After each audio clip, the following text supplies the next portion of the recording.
क्या आपको पता है कि भारत में ऐसी कौन सी कार सीरीज़ है जो बहुत समय से बिकती हुई आ रही है? ऐसी बहुत सारी कार्स है जो इंडिया में बहुत ही टाइम से बिकती हुई आ रही है। अगर मैं आपको गैस करने के लिए कहूँ तो आप सबसे पहले गैस करो कि स्विफ्ट, क्योंकि वो रोड पर ज़्यादा दिखती है और ये 2005 से बिकती हुई आ रही है। इसके बाद में अल्टो, ये भी 2000 के टाइम से बिकती हुई आ रही है। बोलेरो है, वो भी 2000 से बिकती हुई आ रही है। सफारी हो गई, इसके बाद में स्कॉर्पियो हो गई, वैगनआर हो गई, सेंटर हो गई। ये गाड़ियाँ बहुत 1990s के दौर से बिकती हुई आ रही है। लेकिन आज हम जिस गाड़ी के बारे में बात कर रहे हैं वो 1981 में ग्लोबल मार्केट में लॉन्च की गई थी। उस गाड़ी का नाम है होंडा सिटी। तो चलिए उसी गाड़ी के हिडन फैक्ट्स के बारे में आज पता करते हैं और जानते हैं उसके बारे में।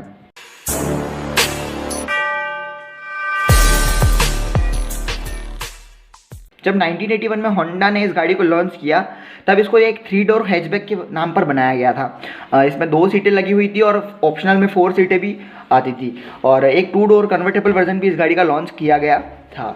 इस गाड़ी में आपको 1.2 लीटर का एक इंजन मिलता था और 4 स्पीड मैनुअल गियर बॉक्स मिलता था। इस गाड़ी की अगर डायमेंशंस की बात की जाए तो वो अल्टो के बराबर थे जो आज के टाइम पर बिकती है और उसी हिसाब से आज अंदाजा लगा सकते हो कि ये गाड़ी कितनी छोटी हुआ करती थी।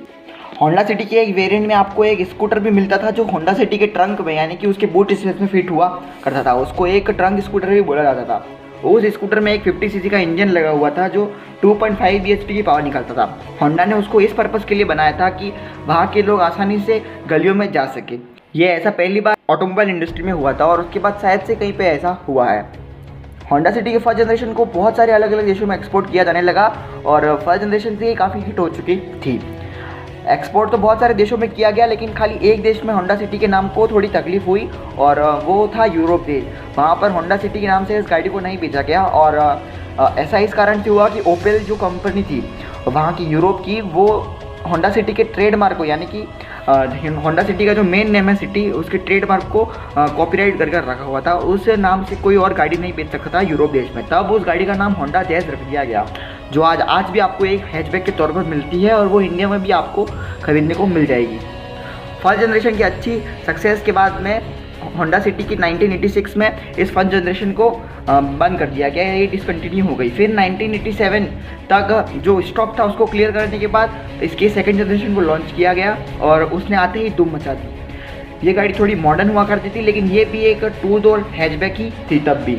इसमें वही एक पुराना 1.2 लीटर इंजन मिलता था और साथ ही में इसमें एक नया इंजन ऑप्शन भी दिया गया और वो था 1.3 लीटर का पेट्रोल इंजन। अब इस इंजन में खासियत ये थी कि ये पहले कार्बोरेटर के साथ में आता था लेकिन उस टाइम पे इसमें एक नई टेक्नोलॉजी भी ऐड कर दी थी, वो है fuel injection technology.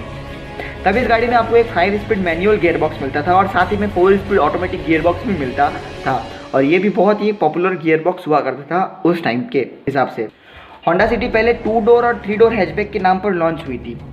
Same category की होंडा के पास बहुत सारी गाड़ियाँ अवेलेबल थी, इसलिए होंडा ने सोचा कि हमारी इन गाड़ियों की पॉपुलैरिटी की वजह से इस गाड़ी को कौन खरीदेगा, तो इस पर फालतू इन्वेस्ट ना किया जाए और इस गाड़ी को डिसकंटिन्यू कर दिया जाए।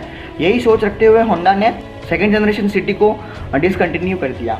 फिर डिसकंटिन्यू होने से ही इस गाड़ी को बंद कर दिया और 1 साल का गैप ले लिया। फिर होंडा ने सोचा कि सिटी का नेम वैल्यू बहुत ज़्यादा बढ़ चुकी है तो इसको हमें यूज़ करना चाहिए। तो होंडा वालों ने क्या किया कि सिविक के नीचे एक और सेडान को लॉन्च कर दिया और उसका नाम रखा होंडा सिटी। तब से ये गाड़ी उसके थर्ड जनरेशन में आ गई लेकिन इस बार ये 4 डोर सेडान के तौर पर आई जो एक कॉम्पैक्ट सेडान थी यानी कि मेन सेडान से थोड़ी छोटी हुआ करती थी। और ये जो होंडा सिटी थर्ड जनरेशन थी वो होंडा सिविक के 4th जनरेशन पर बेस्ड थी, उसकी सेम चेसी पर आई थी। 1995 में इसको लॉन्च किया गया।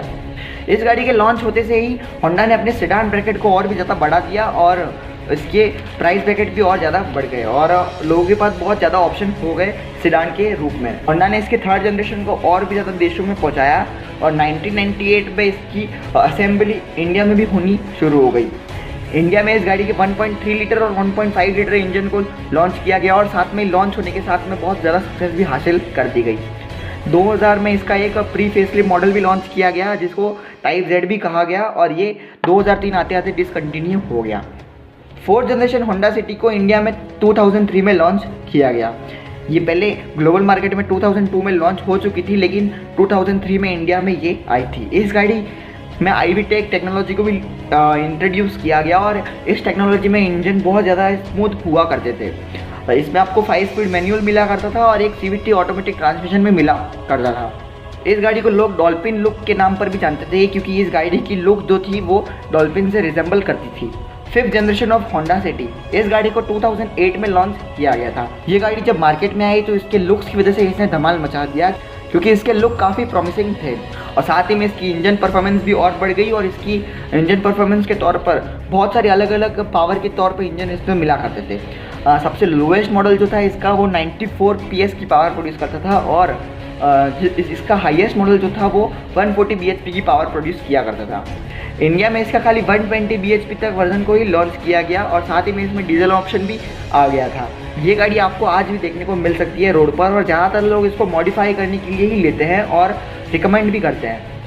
6th generation of Honda city, ये गाड़ी 2014 में लॉन्च हुई थी। तो ये गाड़ी अपने पिछले मॉडल से भी और ज़्यादा पावरफुल और फीचरलेस हुआ करती थी, लेकिन लोगों ने इसकी डिज़ाइन की वजह से इसको स्टार्टिंग में नकार दिया क्योंकि इसकी डिज़ाइन पिछले वाले से थोड़ी कम अच्छी थी। लेकिन प्री फेसलिफ्ट मॉडल में तो ये डिज़ाइन अच्छी नहीं हुआ करती थी, लेकिन इसका फेसलिफ्ट लॉन्च हो जाने के बाद में लोगों ने उसको वैसा ही प्यार देना शुरू कर दिया।